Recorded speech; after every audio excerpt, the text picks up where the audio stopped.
औरतों के कपड़े बाहर सूखने ना डालेंगे बहू। बहू तुम्हारी आदत सुधरती क्यों नहीं। कितनी बार कहा, बाहर लॉन में औरतों के कपड़े ना डाला करो। मेरे, तुम्हारे और रिया के कपड़े छत पर डाला करो। बहू मुग्धा को गुस्सा होते हुए बोली। रमा जी तो वसुधा ने उन्हें समझाते हुए कहा, माँ ऐसा क्या हो जाएगा। रोहित और बाबूजी का कपड़ा बाहर सूखता है तो हमारा क्यों नहीं। आपकी ये बात समझ नहीं आती मुझे। आंगन में चौकी पर बैठती हुई हाथ में पकड़ी माला को थैले डालते हुए अपना जाप खत्म किया और बोली, मर्दों की बात दूसरी है बहू, क्यों नहीं समझती।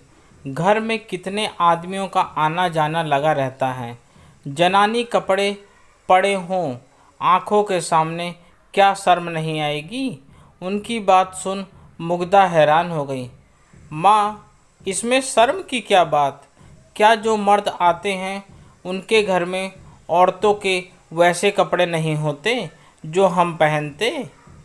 उसकी बात सुन रमा जी राम राम कहते हुए सिर पकड़ लिया। हाय, कैसी कैसी बात करती हो बहू।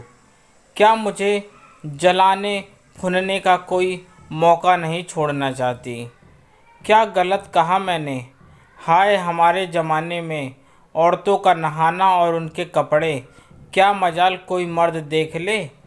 पाँव फटने से पहले तो हमारा स्नान ध्यान हो जाता था।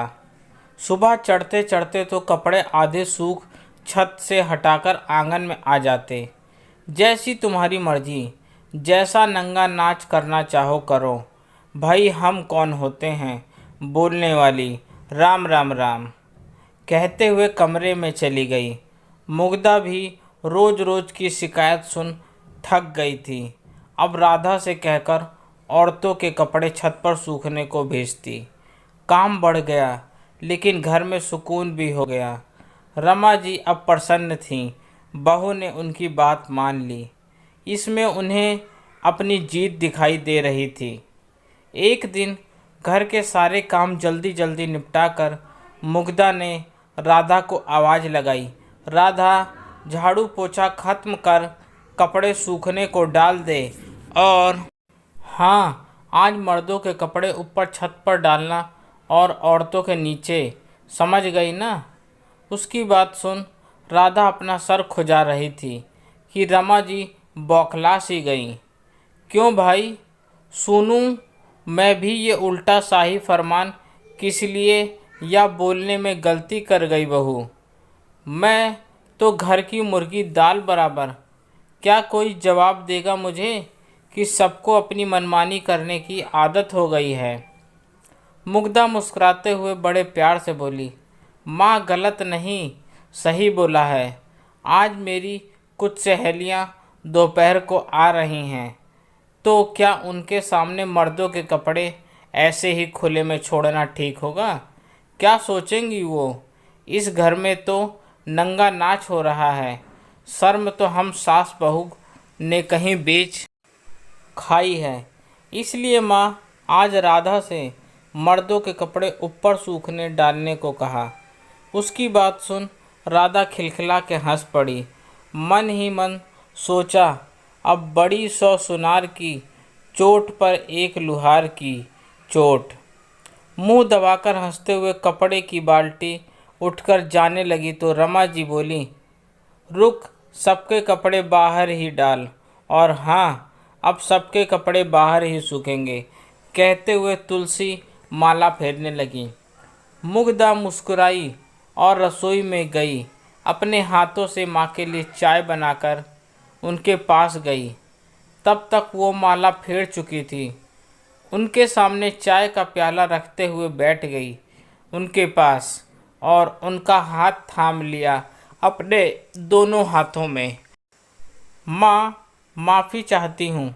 आपका अपमान करने का कोई इरादा नहीं था। बस चाहती हूँ आप मर्द और औरत के भेद के फेर से निकलें। मर्द और औरत में भेद नहीं तो उनके कपड़े में क्यों हम औरतें अपने कपड़े अपने शरीर को लेकर शर्मिंदा हों। उसकी बात सुन रमा की आंखों में आंसू आ गए। फिर बोली, नहीं बहू, अच्छा किया हो तुमने मुझे समझाया। क्या करूं, बचपन से देखती आई, शादी से पहले माँ ने सिखाया कि अपने कपड़े खासकर अंदरूनी कपड़े छुपा के सुखाओ। ससुराल में तो ऐसी पाबंदी की क्या कहूँ, कहते हुए वो सुबकने लगी। फिर अपने आप को संयत कर बोली, एक बार मेरी सूखती हुई साड़ी छत के अरगनी से हवा के साथ उड़कर बाहर मर्दों के सभा के सामने गिर गई। सो सासू माँ ने जो बवाल किया ना पूछो। उस साड़ी को आंगन में रख आग लगा दी। तब से बहू मैं सुबह 10 बजते बजते अपने कपड़े छत से उतार लाती, कभी आंगन में किसी छुपे कोने में सुखाती, कभी कमरे के दरवाजे और खिड़की पर। लेकिन गलती मेरी थी, मैंने जो झेला वहीं फिर अपनाने चली थी। अब और नहीं, आज जाने क्यों अपने दर्द का एहसास हो रहा है। ऐसा लगता आप बीती सब कुछ भूल गई थी। मुग्धा ने सास की व्यथा सुन उन्हें गले लगा लिया। अब समझ आया उनके अंदर थोड़ी कड़वाहट आई कहाँ से। शायद जो कुछ उनके साथ हुआ अनजाने में सही, वो अपनी बहू से उसका बदला ले रही थी। दोष तो उनका था ही नहीं, उनका अवचेतन मन आज भी उस पीड़ा के वजह से छटपटाहट में है। मुग्धा को पकड़ वो बहुत रोई।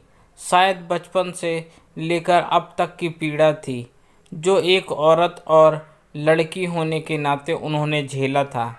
आज तक मर्दों से बराबरी की बात किसी ने उन्हें समझाया ही नहीं था। आप दोनों रो लो या मुझे बता दो कपड़े कहाँ डालूं भाई, मुझे तमाम काम है। मुझे तो भाई आप दोनों ने घर की मुर्गी बना लियो है, दाल बराबर की भी औकात नहीं। राधा की बात सुन सभी खिलखिला पड़े। सास और बहू दोनों साथ बोले, सबके कपड़े एक साथ बाहर सूखने डाल दे।